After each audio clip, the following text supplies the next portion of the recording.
को रिहा करो, समझा करें सेफ्टी के लिए।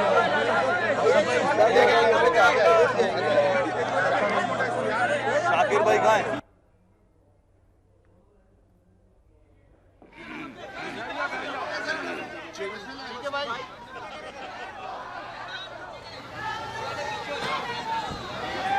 यार धक्के मत दो भाई, धक्के मत दो यार प्लीज, पीछे रोको। शुरू करो। रोको, रुक जाइए। सब ये जानना चाहते हैं कि जो कराची का मुंतखब मेयर है वो कराची की नज़ामत जो है वो जेल से बैठकर किस तरह से ऑपरेट करेगा, इस शहर को दोबारा अंधेरों में से रोशनियों का शहर कैसे बनाएगा। हेलो। सबसे पहले बिस्मिल्लाहिर्रहमानिर्रहीम, सबसे पहले मैं आज की जीत पर कहाँ से अहले कराची को, मैं बोल रहा हूँ उससे पूरा बोल रहा उसके नज़्म को,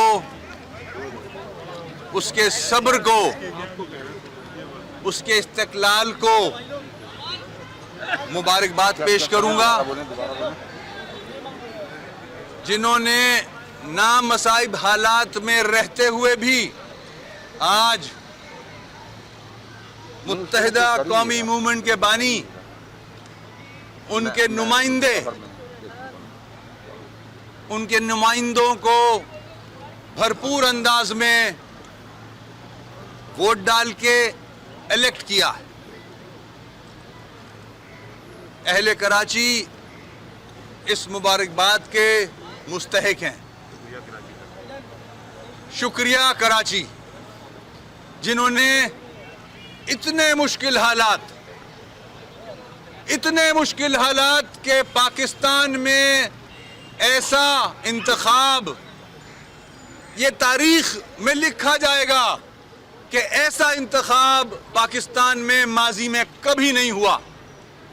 और अल्लाह का शुक्र है कि आज जो mayor, deputy mayor, chairman, vice chairman के इलेक्शन हुए हैं, मैं हुकूमत वक्त को भी मुबारकबाद पेश करूंगा कि आज कराची का मैंडेट एक्सेप्ट किया गया है। हालांकि बहुत सारी तलखियां हैं इसमें, मगर मैं उन तलखियों का यहां जिक्र नहीं करना चाहता।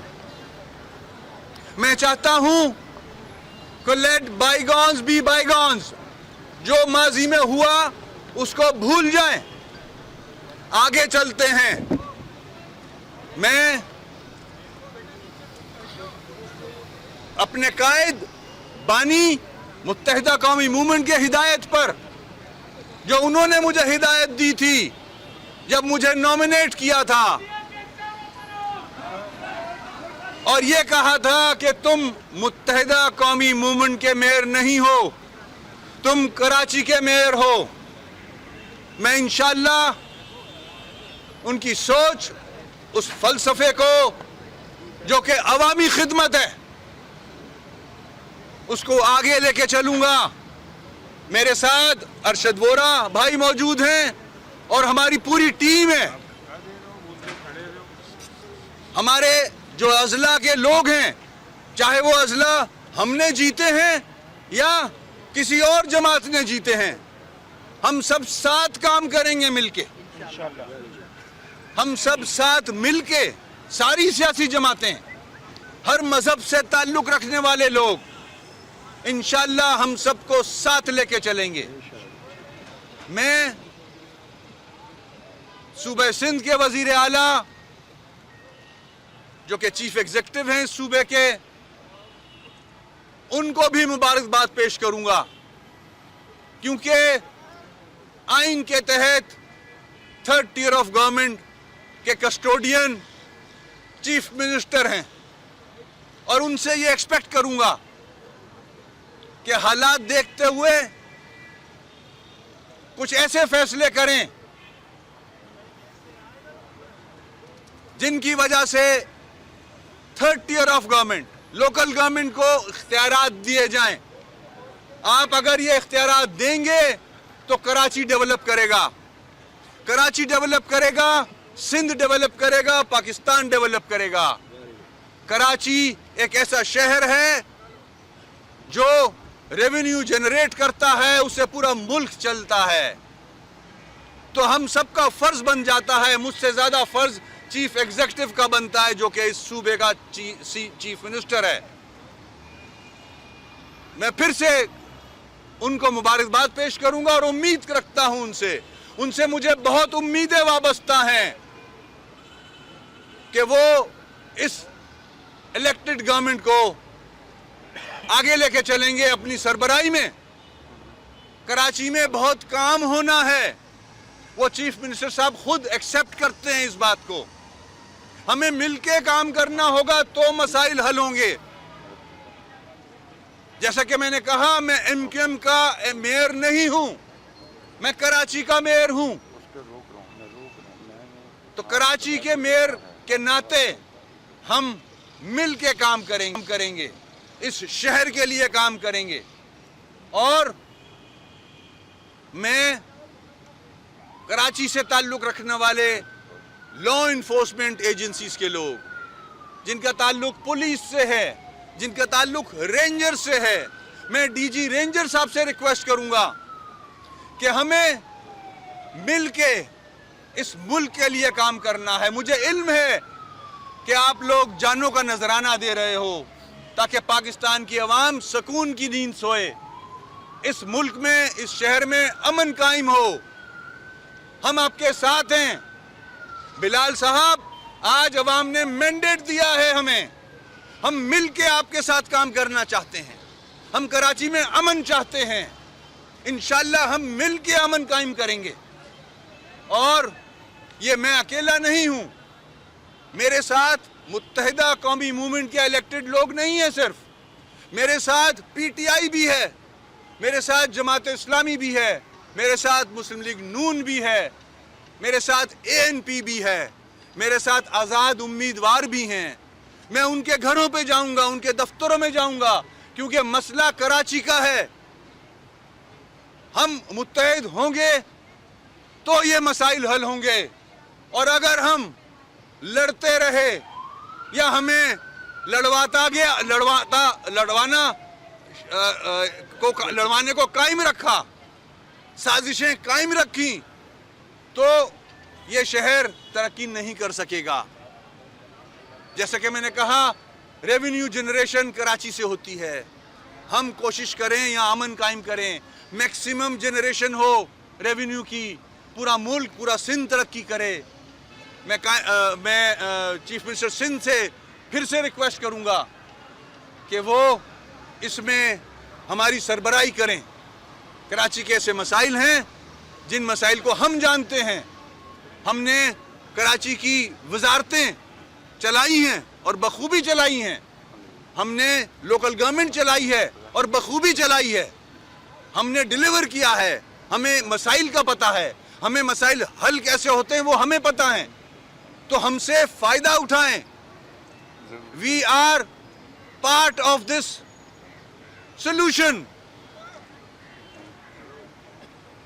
We are the part of this solution to resolve the issues, to resolve the problem of Sindh. हमें पार्ट समझें, हमारे घर हैं यहाँ, हमारे खानदान हैं यहाँ। हम कभी नहीं चाहेंगे कि कराची का या सिंध का अमन खराब हो। हम सबको साथ लेना चाहते हैं। मुझे रहनुमाई चाहिए होगी आईजी सिंध की, मुझे रहनुमाई चाहिए होगी डीजी रेंजर साहब की। ऐसे एलिमेंट्स इस शहर में मौजूद हैं जो इस शहर में लॉ एंड ऑर्डर की सिचुएशन रखना चाहते हैं। हम उनका किला कमा करेंगे, हम उनको इस शहर से ख़त्म करेंगे, हम उनको निकालेंगे। ये इलाके हमारे इलाके हैं, इन्होंने हमें वोट दिया है और हर शहरी इस शहर का चाहता है कि इस शहर में अमन हो, इस शहर में हमारे बच्चे ग्राउंड्स में और पार्क्स में खेल सकें। जो लोग नौकरी या कारोबार के लिए घर से निकलते हैं तो वो सुकून से अपने घर वापस आएं। ये हमारी सोच है। हम चाहते हैं कि बहुत हो चुका, बहुत लड़ाइयाँ हो चुकी, बहुत खून खराबा हो चुका है इस शहर में, हम उसको ख़त्म करना चाहते हैं। हम हर मज़हब के लोगों को साथ लेके चलना चाहते हैं। यहाँ कायदे आज़म के जो कॉल हैं, कायदे आज़म ने जो हमें गाइडलाइन दी थी, डायरेक्शन दी थी, हम उसको फॉलो करना चाहते हैं। हम तासुब नहीं करना चाहते और हम ये भी चाहते हैं कि हमसे भी तासुब ना किया जाए। हम उनकी औलादे हैं जिन्होंने ये मुल्क बनाया था। हम इस मुल्क के खिलाफ क्या बात कर सकते हैं? सवाल ही पैदा नहीं होता कि हम इस मुल्क के खिलाफ कोई बात कर सकें।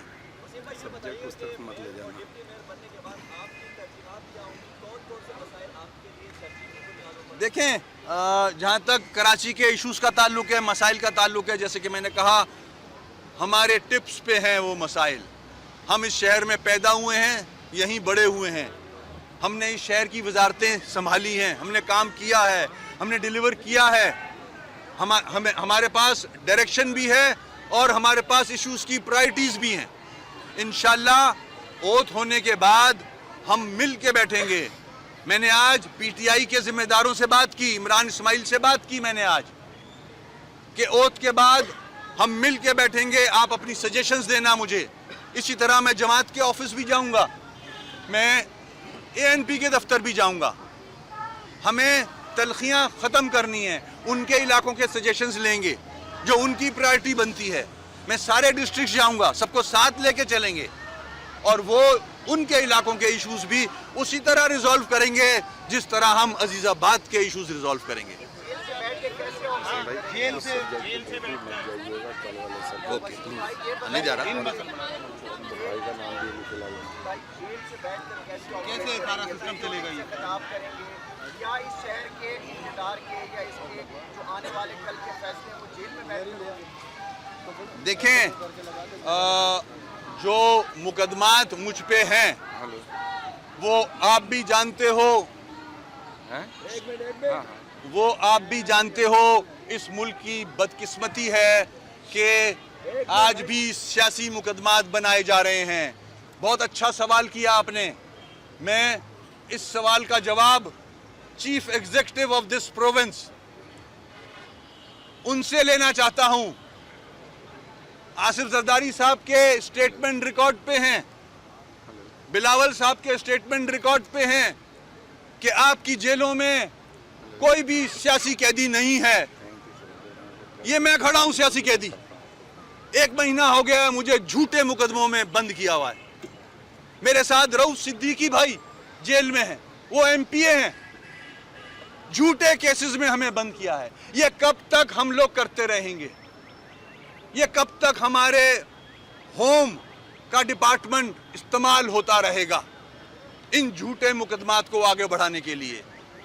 पाबंदे सलासल जिसको किया जा रहा है, उसकी नीयत ये है कि वो बाहर निकल के, अवाम ने उसको मैंडेट दिया है, वो अवाम के काम करे। आपने किन केसेस में मुझे अंदर बंद किया हुआ है? सब झूठे केसेस हैं, बेलेबल हैं। मैं आज अगर मैं यहाँ ऐसी बात करना भी नहीं चाहता कि कंटेम्प्ट लग के एक और केस बन जाए मुझ पे। अगर मैं अपने केसेस अदालत में ले जाऊं तो 5 मिनट में जज जो है वो मुझे मेरे सारे केसेस क्वाश कर दे, मुझे बाइज्जत बरी कर दे, क्योंकि केसेस में सब झूठ है। आज 12 मई पे 9 साल बाद याद आ रहा है आपको? क्या मजाक है ये? चीफ जस्टिस ऑफ पाकिस्तान उस वक्त के चौधरी इफ्तिखार साहब,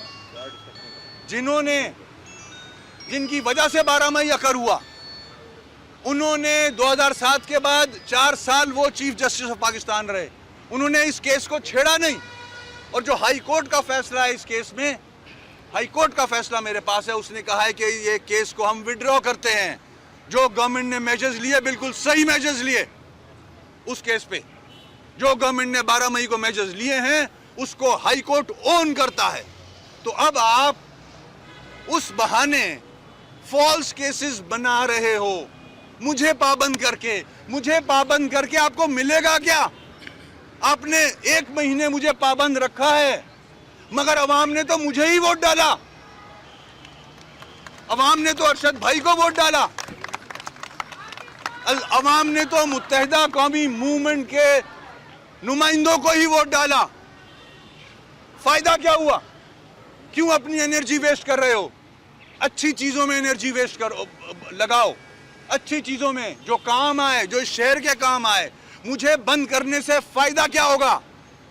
क्या 12 मई का मसला हल हो जाएगा?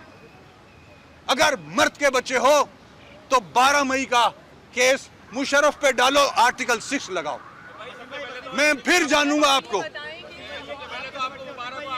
तो मैं तलखियों में जाना नहीं चाह रहा। आप 12 मई का जिक्र कर रहे थे, मैंने आपका जवाब दिया। मैं बहुत केयरफुल हो रही है, आपको मुबारक हो। मेरा सवाल ये है कि जब आपके यूसी चेयरमैन के पास और आपके टाउन्स के पास जो है कोई जगह बैठने की नहीं है, तो आप किस तरह काम करेंगे, किस तरह आप यूसी चलाएंगे? मैं ये सवाल दे दिया था उन्होंने, मैं वहीं आ रहा था ना। सिर्फ कराची की प्रोग्रेस से रिलेटेड, उसके अलावा कोई बात ना करो वसीम प्लीज। देखें, जैसा कि आपके इल्म में है, मैं पाबंदे सलासल हूँ और मैं एहतराम करता हूँ अदलिया का। मैं सारे केसेस अदलिया में फेस कर रहा हूँ और करूँगा। आप केसेस बनाए जाओ, मैं अदलिया में केसेस फेस करता रहूँगा। जहाँ तक इख्तियारात का ताल्लुक है, मेरे इल्म में है कि इख्तियारात बचे क्या हैं 13 अमेंडमेंट के बाद, जो अमेंडमेंट है SLGO। मजीद ऑफिस होल्ड करने के बाद ही पता चलेगा कि बचा क्या है। अब बजट क्या कहता है, पैसे कितने हैं, रिसोर्सेज क्या हैं, वो तो जब ऑफिस होल्ड करूंगा जब देखूंगा मैं। अभी तो मैं जेल में हूं। इख्तियारात का जहां तक मामला है, ऑफिस चलाने का जहां तक मामला है, मैं एक और रिक्वेस्ट कर देता हूं आपके तवज्जुह से चीफ मिनिस्टर साहब से कि ओथ के बाद अगर अदलिया इंसाफ करती है तो उसका बहुत बहुत शुक्रिया एडवांस में। मैं कोर्ट में अदलिया के सामने जाऊंगा क्योंकि मेरे केसेस सारे बेलेबल हैं। मैं अदलिया से रिक्वेस्ट करूंगा, माजी में भी केसेस बने, अदलिया से रिक्वेस्ट की, अदलिया के पास गए। हम आइन और कानून में रहते हुए काम करना चाहते हैं, हम अदलिया का एहतराम करते हैं। हम वो लोग नहीं हैं कि अदलिया में के दफातर पे स्ट्रॉम करें। अगर अदलिया इंसाफ फराहम करती है मुझे तो जाहिर है ये ऑफिस है। अदरवाइज चीफ मिनिस्टर साहब से रिक्वेस्ट करूंगा कि मुझे सेंट्रल जेल में एक दफ्तर दिया जाए और कोई ऐसे रूल्स बनाए जाएं या अमेंडमेंट्स की जाएं जिसके वजह से अवाम जो है उनका एक्सेस हो सके मेरे साथ। मैं उनके मसाइल जेल में बैठ के हल करूंगा। और मैं पहले भी 3 साल पाबंदे सलासल रह चुका हूं। मुझे ये सलाखें, मुझे पाबंदे सलासल करना, मुझ पे जोर डालना, जो जोर डालना चाहते हैं, जो डाल रहे हैं, उनसे रिक्वेस्ट करूंगा ये ना करें। ये हमारा मुल्क है, हम इस मुल्क को तरक्की देना चाहते हैं, हम इस शहर को तरक्की देना चाहते हैं, इस शहर के मसाइल हल करना चाहते हैं, पानी, बिजली, सीवरेज और बहुत सारी चीजें। अभी आपने कहा मैं दफ्तर में जब बैठूंगा तो मामला को देखूंगा। सबसे बड़ा मसला तो मेयर के दफ्तर का, मेयर बैठेगा कहाँ? मैंने वही कहा कि मैं रिक्वेस्ट करूंगा कि जेल में अगर ऑफिस मिल जाएगा तो ऑफिस वहां चलाएंगे, हम जेल से चलाएंगे।